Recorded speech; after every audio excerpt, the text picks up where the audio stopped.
My name is Horace L. Sappington, Horace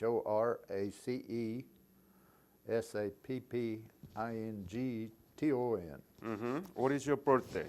10/12/31. We lived on a farm and Where? in Lolita, Texas, Red Bluff, Texas. Really, there was Could you spell the city name? Red Bluff. Use that, Red Bluff, Texas. Nobody knows where it is anymore. Closest town it would be Lolita. But I was born on a farm, and I grew up there. I went to school in about a small, very small school that I went to. There's 13 of us in our graduating class That's all you had? out of school. 13? 13. That's elementary school or what? That's high school. High school. What is the Very name of small. high school? Lolita High School. Lolita. Lolita. Lita? Yeah. Lolita High School. Yes. Lolita, Texas. And you graduate 13? 13 people was in our graduating class.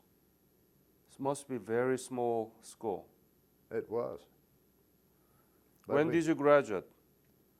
do what? When did you graduate? I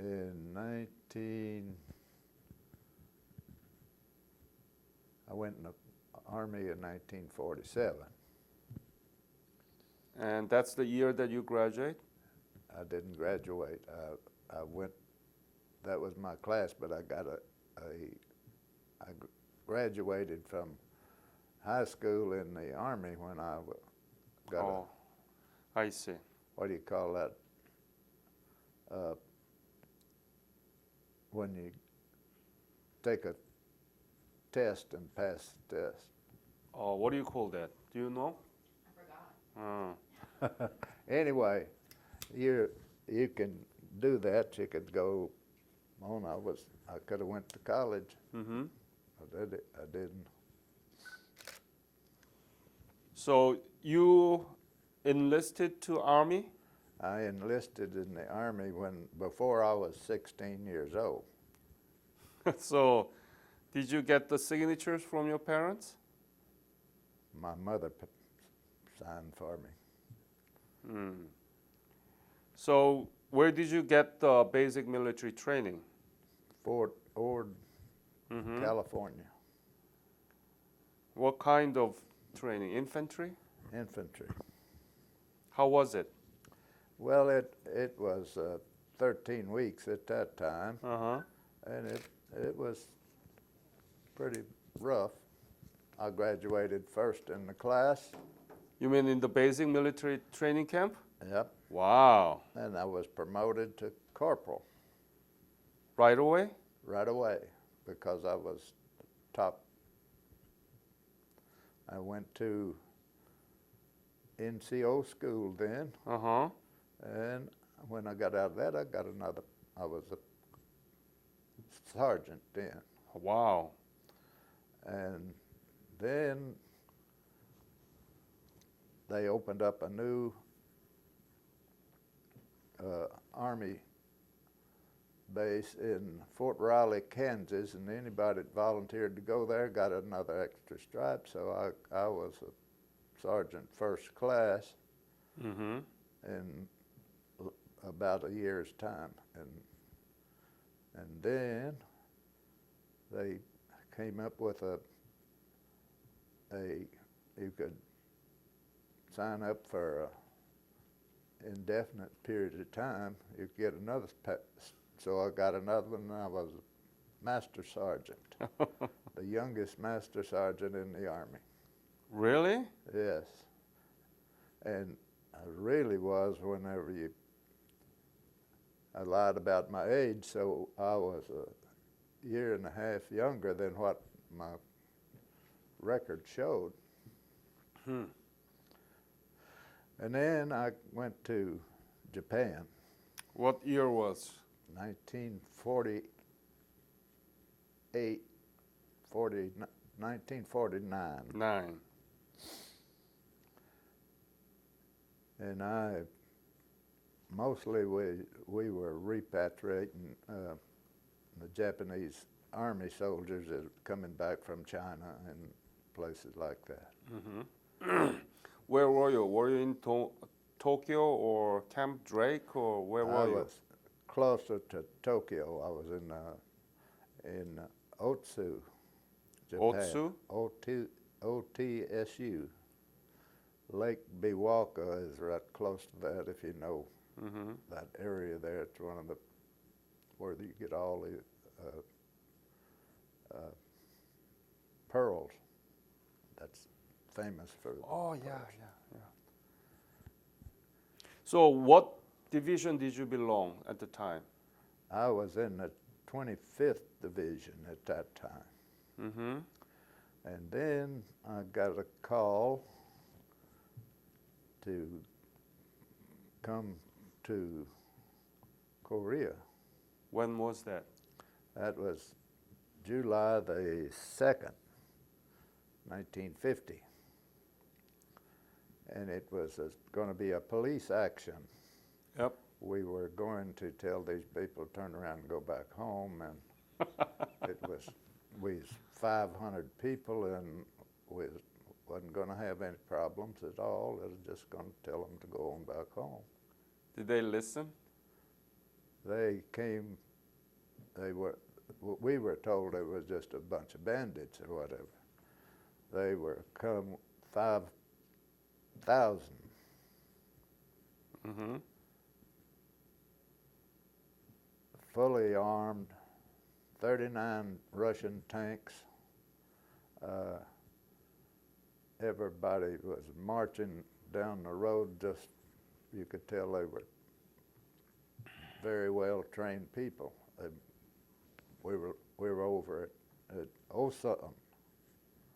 You know where Osan is? Yep. I think y'all call it Bosan or something. It changed. But before, where did you arrive? Busan? I come to Busan. From Busan, I went by train to Daejeon. Is that the way you pronounce that? Yep. And from there, we went by Army vehicles up to Osan. So you belong to 25th Division, and what regiment? Do you remember those? I was the 24th Division. I was transferred from the 25th Division in Japan to the 24th Division, 1st Battalion. 1st Battalion and? Of 20, the regiment. 20 Regiment? No, I'm trying to think of the regiment's name. But anyway, I was in the 1st Battalion of the 21st Regiment of the 24th Division. There's where it goes. This is just 65 years ago. I'm straining a little there.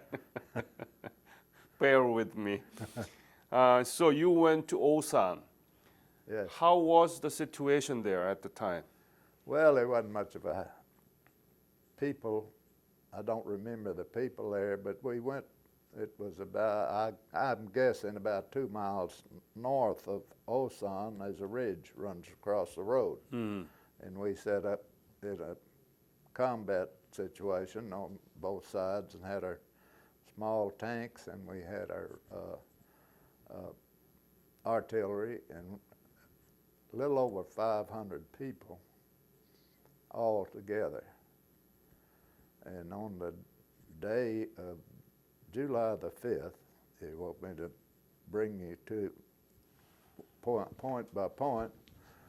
We saw the people coming towards us. You mean people means what? Means the North Koreans and Russians at the time. There were a lot of Russians in that initial group of people. And so a major, I forgot his name now, but he went in and took a a Jeep and drove out to meet them. And he had a flag to stop them. And then they stopped, and he told them to turn around and go back. And they fired a cannon off a tank and blew up the Jeep and killed the major. And then the tanks just kept coming right on at us. And we had the smallest, very little equipment. We had the Sherman tanks. That's about like using a toothpick to chop wood or something. It was just not, we couldn't break the, destroy the tanks with our tanks. They destroyed ours.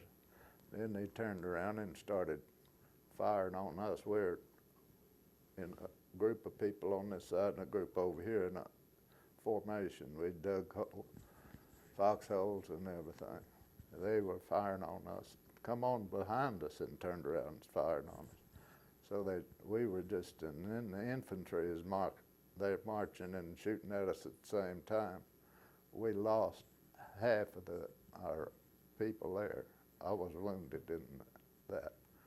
I had my helmet on, and it went through my helmet and went right up through here. Part of it came over side of my face there. I was. So that bullet went through your helmet and made a scar. Yeah. Were you blood? Did you get big wounds or what? No, it wasn't very bad. I had a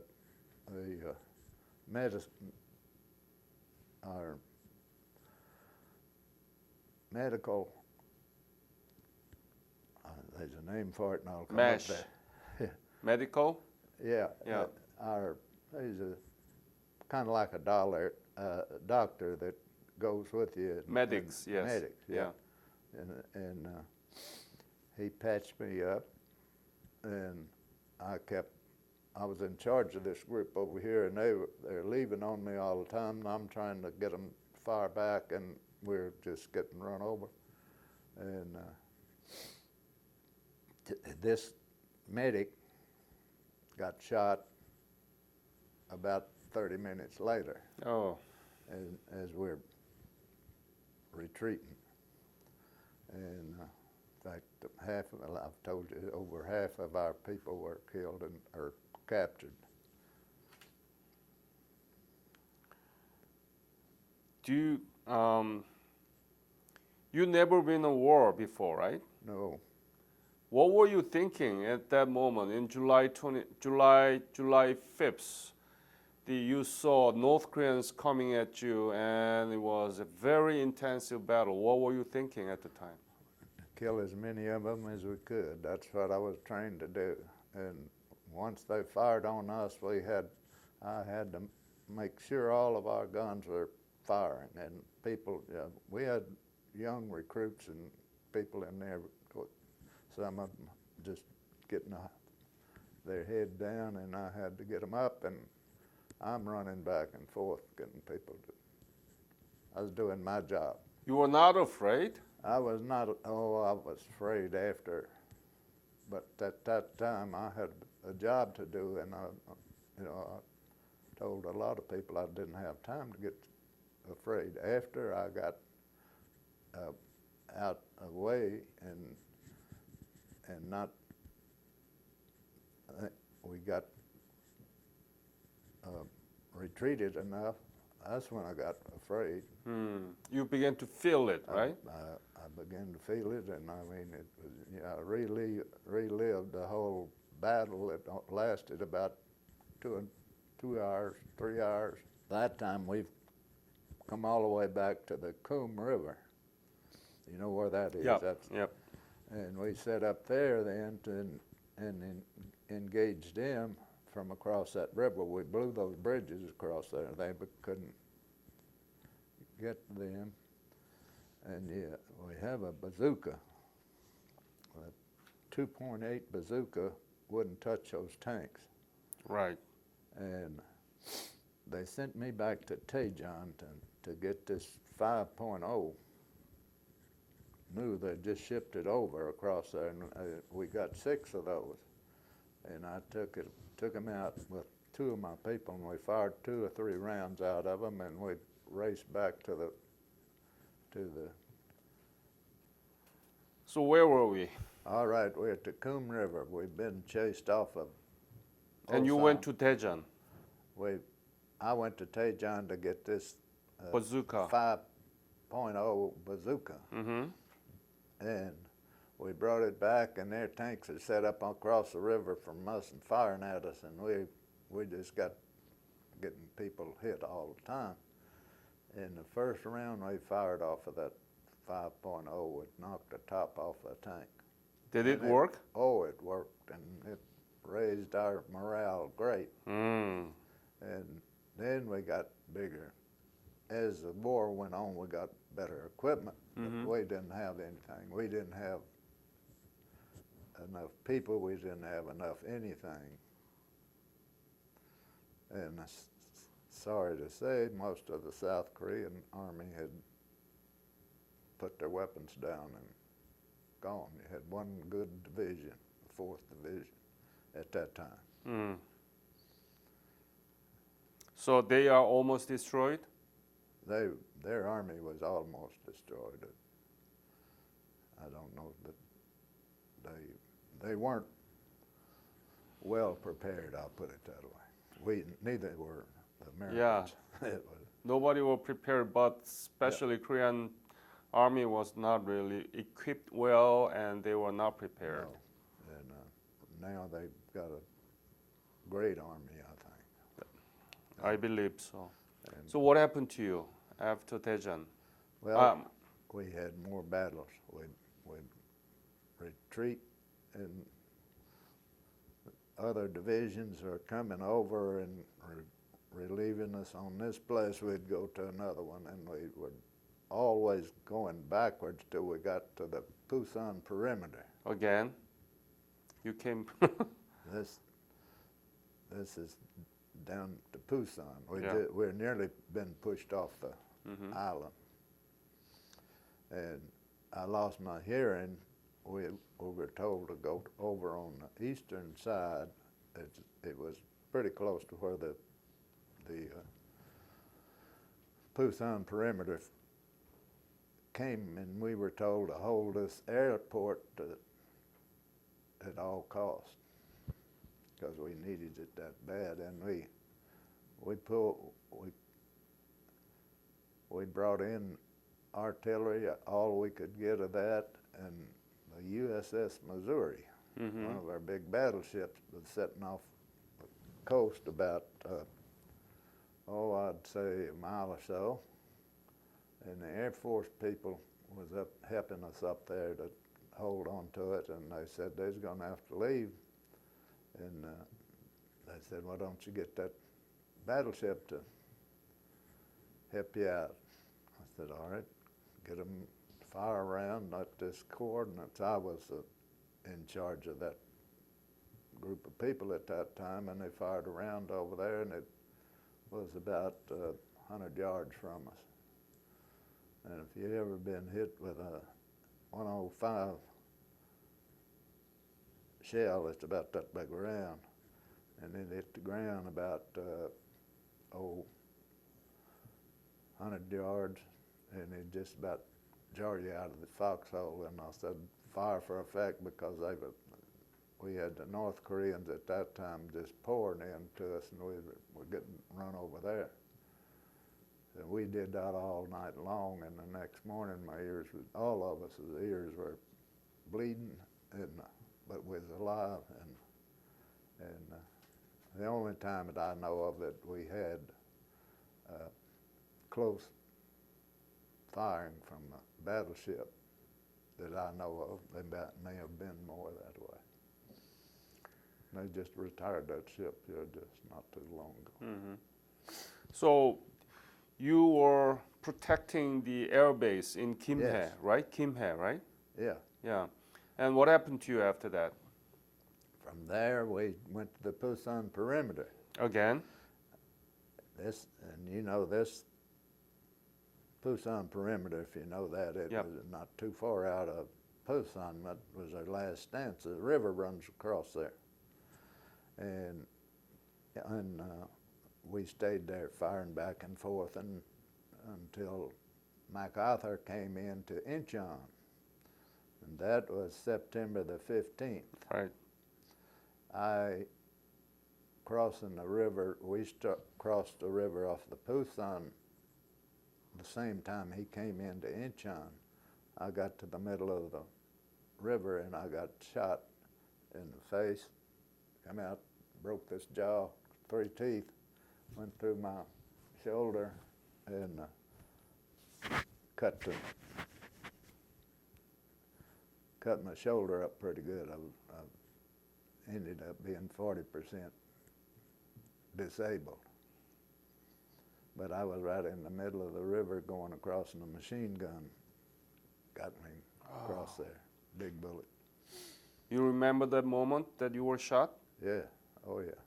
I was yelling to people to row, and I was standing up in the boat, and I was hollering at the people to row, and they was all laying down, getting, like a lot of people will, they'll try to get out of the way of it. And I got shot, and knocked me out of the boat. And when it knocked me out, it was in about knee-deep water. And so I got enough of them to help me pull our boat. These people shooting up on the hill, we got underneath them where they couldn't shoot down on us. And by that time, I didn't know how bad I was hit, but I passed out after I got up on the hill, and I woke up in the hospital. You didn't know Korea, right, before you left for Korea? No. And you came to a country you never knew before, That's and you were fighting like a hell there, and you got wounded, especially in your left, chin and nose. How did you feel about that? Well, I felt I was doing the job for what we were Trained for? I didn't feel too good against the North Koreans or the Chinese or the Russians, because that's who we were fighting. We, South Korean people were nice people. They helped us every way they could, and once they got organized, they helped out in the war quite a bit and did most of the labor work so it relieved our people to fight in the war. So I like the South Korean people. Well, how did you feel about being in a country fighting for those and being wounded? How did you feel? What was your feeling? Well, I wanted to kill all the North Koreans I could. I didn't feel bad about the South Koreans, because I felt like we were all trying to fight together.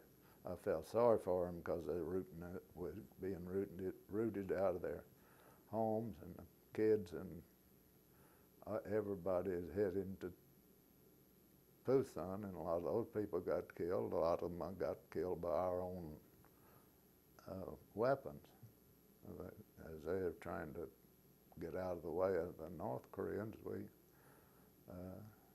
And a lot of them, the North Koreans get right in the middle of them, and so we're in a war, and they lost a lot of people. You were in the hospital, and then you went back to combat? Yeah, I went back to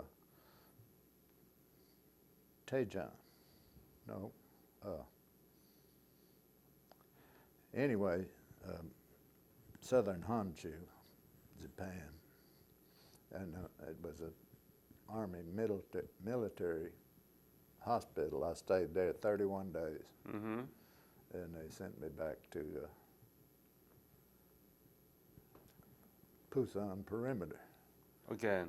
Yeah, and from there I joined with the Army, our company and everything in North Korea. By that time we were in, what's the capital of Pyongyang? Pyongyang, and that's where I rejoined my army then, and we went all the way up to the Yellow River. Mm-hmm. And we was sitting on the Yellow River when the Chinese came into the fight. Tell me about that. When you march into the Yellow River, your morale was really high, right? Yeah, we were North Koreans just throwing the rifles down. We'd tell them just stack them on the side of the road, and we just keep right on going. And we were elated that the war was over. And the UN, and I'll say this because I know it's true, wouldn't let MacArthur blow those bridges. There's 3 big bridges across that Yellow River, and he wanted to blow those bridges, or the Chinese couldn't have come across that thing. But you see, we fought a war, the first time we'd ever fought a war with the UN telling us what we could do and what we couldn't do. 2 of the people, the Chinese and the Russians, were on the other side. So that's So not, you thought that you're going to have a Christmas back home. yeah, oh yeah, I thought we were ready to be out of there. And this was in November when we got to the Yellow River. Mm-hmm.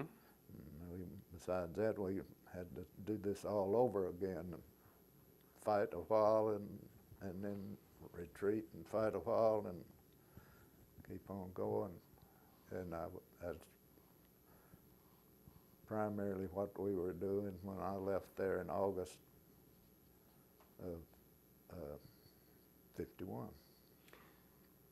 You saw Chinese, right? Yeah. Tell me about it. When you first saw Chinese soldiers and then you had to retreat, tell me about those details.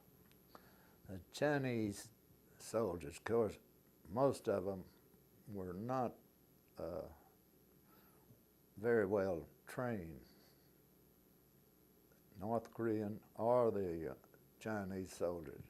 They run people at you, and they had just, maybe the front line would have a pistol or a weapon of some kind, and the next line didn't have one.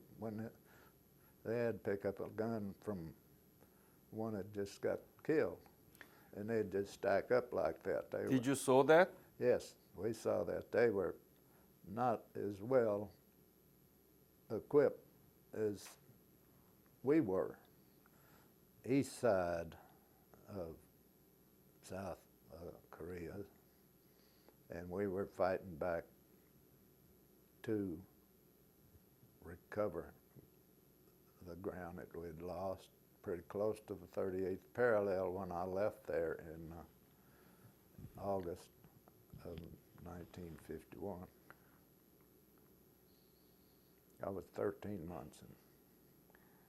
What was the most difficult thing in your memory during your service in Korea? Cold. It's the coldest place in the world. You get up on them hills up there, 40 below, and that's what I remember as the worst place. And that around the 38th parallel and around in that area is where we were doing a lot of fighting, and they've got some pretty tall hills and that mountains, and we get up there, that's where some people said 50 below. And then you got that, the lakes, I'll think of the name of that, over on the east side. That's where a lot of our people got caught up in those. Changjin River? Yeah. Chosen, yes. Yeah, Chosen, Yeah. Frozen Chosen, Yeah. that's what they call it. Mm-hmm. Yeah. And that I was there for a while, but You were in Chosen field? yeah, How come? because we went across there, we were sent to helped bail out some Marines that were caught in that. So Before the Chinese took it all around, so I went in with a task force to get them out of there. We had lots. I got caught in a lot of task force that take a small group of people and go in. And you were in Pyongyang, went up to Yalu River, and then came down to where? I came all the way back down to the east side, below the Kum, or what'd you call that? Chosen Few? Chosen, yeah. Oh, so you were in Pyongyang and went to Chosen. Yeah, went across that way. I don't think we went lateral. We went south and then fought our way back up forward. I was all over it. I was on the north side. And then you went to east, Chosen. Yeah, Wow, you were really in the real battle there. I was. We always got into. We never got into the easy type of work. Korean. I was in the infantry, and that's what they do is fight. The most severe battle was Busan perimeter, Incheon landing. You were not in Incheon landing, but you went up to Yalu, and then you I go to Chosen. came back. I think we came back through the capital of North Korea, Pyongyang. and then we went sideways, east. Tell me about the Chosen Few battle. It was just, that was in the wintertime, and it was just very, very cold, and that's about all I can remember about that. There wasn't a whole lot of this. They were cold too, so we were just pretty well at a standstill at that time. We had fresh troops coming in, and we were getting more and more people to fight, and that's why, if I remember it, we'd give ground and then we'd take it back, but we was fighting within 15, 20 miles back and forth, and lines were a lot more stable than there was in the first year of the fighting. The 24th Division in Osan, Daejeon, mostly killed. Yes, Chosen Few, so many Marines being killed, and your division too. yeah, You saw all of this, right? yes. Do you have a PTSD? What? PTSD. No, they, I think that's over. What do you think about what happened to you during the war? Why do you think it happened to you? You saw many people being killed, so much tragedy and misery there. I volunteered for the Army. You've been from Busan all the way Daejeon, Osan, Seoul, Pyongyang, Yalu River, Chosen Few, coming back. You saw all of those Korea completely destroyed. Yeah, and I was pretty well all over South Korea and a lot of North Korea. Do you know what happened to Korea now? Korean economy and democracy? They're one of the best in the world, if not the first. Yeah, I keep up with them. I was with the Ralston Purina Company, and South Koreans came over and trained with me there, like old times, and they had telling me they had one of the biggest chicken operations around, and so I'm back in that business. I went back there in '83. I saw the people that I couldn't believe how they had grown and so modern that they were. Everything was tore up when I left there, and then to come back and everything so polished, and it's just amazing. Introduce yourself. Dorothy What is your Sappington. name? Huh? Dorothy Sappington. Uh-huh. Did you know that he was Korean War? Oh, yes. Korean War veteran? Yes, he talks about it a lot. Oh, what did he talk? He talks about being in the war a lot, and he just shows courage, and I'm amazed because since he went in at the age of 15, not even 16, Right. and I think about the children today that are so young at 15. And any specific story that you heard from him about his service during the war? I've heard all of it. Yeah. Tell me the details that you heard from him. I think the things I remember is what he went through and the courage he showed. And I've got a number of things from the Korean people. You know, what's the last one that That I got? medal of, I've got Ambassador Peace Medal. exactly. Yep. That's it. Yeah. We never forget, okay? And we want to stay as the strongest ally to the United States. We live like you guys, you know. American culture is pretty strong there in Korea. So that's a very good thing. Anything you want to leave to this interview? Anything that you didn't tell me? The stories that is in your mind? not pretty well covered. That sounds great. Thank you.